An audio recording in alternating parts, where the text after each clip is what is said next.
Hello বন্ধুরা, আজ আমি আলোচনা করব পৃথিবীর এক অন্যতম প্রাণী স্লথ সম্পর্কে। হ্যাঁ বন্ধুরা, দেখুন তো স্লথ সম্পর্কে এগুলো আপনি জানতেন কিনা। নাম্বার 1, জানেন কি স্লথ পৃথিবীর সবচেয়ে ধীর গতি স্তন্যপায়ী প্রাণী। হ্যাঁ বন্ধুরা, তারা এতটাই ধীর গতির হয় যে 1 ঘন্টায় মাত্র 3 থেকে 4 মিটার চলতে পারে। নাম্বার 2, জানলে অবাক হবেন, স্লথের শরীরে শৈবাল জন্মায়। হ্যাঁ বন্ধুরা, স্লথের লোম এতটাই ধীর গতিতে নড়ে যে এতে সবুজ শৈবাল জন্মে যায়, যা প্রাকৃতিক ছদ্মবেশ হিসাবে কাজ করে। নাম্বার 3, স্লথের ঘাড় 270 ডিগ্রি পর্যন্ত ঘোরাতে পারে। বেশিরভাগ প্রাণীরা ঘাড় মাত্র 70 ডিগ্রি পর্যন্ত ঘোরাতে পারে, কিন্তু স্লথ তাদের মাথা পুরোপুরি পিছনে ঘুরিয়ে ফেলতে পারে। নাম্বার 4, জানেন কি স্লথ জলে বেশি দ্রুত চলতে পারে। হ্যাঁ বন্ধুরা, তারা মাটিতে ধীর গতিতে চললেও জলে তাদের গতি 3 থেকে 4 গুণ বেড়ে যায়। নাম্বার 5, জানলে অবাক হবেন, স্লথ বিদ্যুৎপৃষ্ট হয়েও বেঁচে থাকতে পারে। হ্যাঁ বন্ধুরা, তাদের চামড়া এতটাই পুরু হয় যে বিদ্যুৎপৃষ্ট হলেও তাদের কোনো ক্ষতি হয় না।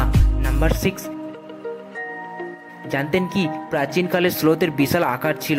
হ্যাঁ বন্ধুরা, কয়েক লক্ষ বছর আগে জায়ান্ট গ্রাউন্ড স্লথ নামে একটি বিশাল স্লথ ছিল, যার হাতির সমান বড় চেহারা ছিল এবং সেটি মাটিতে বাস করত। নাম্বার 7, স্লথের প্রতিরক্ষা কৌশল হলো না নড়া।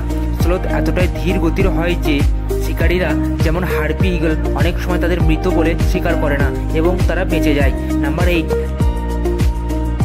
জানেন কি স্লথের হজম প্রক্রিয়া অত্যন্ত ধীর। হ্যাঁ বন্ধুরা, তারা যা খায় তা হজম হতে প্রায় 1 মাস সময় লেগে যায়। নাম্বার 9, আপনি জানলে অবাক হবেন, স্লথ তাদের পেশির শক্তির ব্যবহার না করেই গাছে ঝুলে থাকতে পারে। হ্যাঁ বন্ধুরা, তারা বিশেষ এক ধরনের লিগামেন্ট থাকার কারণে তারা গাছে ঝুলে থাকে, এমনকি মৃত স্লথও কখনো গাছ থেকে পড়ে না। নাম্বার 10, সব থেকে বিস্ময়কর তথ্য কি জানেন, স্লথ সপ্তাহে মাত্র একবার মল ত্যাগ করে। হ্যাঁ বন্ধুরা, স্লথ গাছে থাকে কিন্তু মল ত্যাগ করার জন্য তাদেরকে মাটিতে নেমে আসতে হয়, আর এটাই হলো ওদের কাছে সব থেকে বিপজ্জনক ও বিরক্তিকর মুহূর্ত। সো বন্ধুরা, এইগুলোর মধ্যে কোনটি আপনার জানা ছিল না অবশ্যই আমাকে কমেন্টে জানাবেন। ভিডিও ভালো লাগলে like, comment, share. Thank you for watching.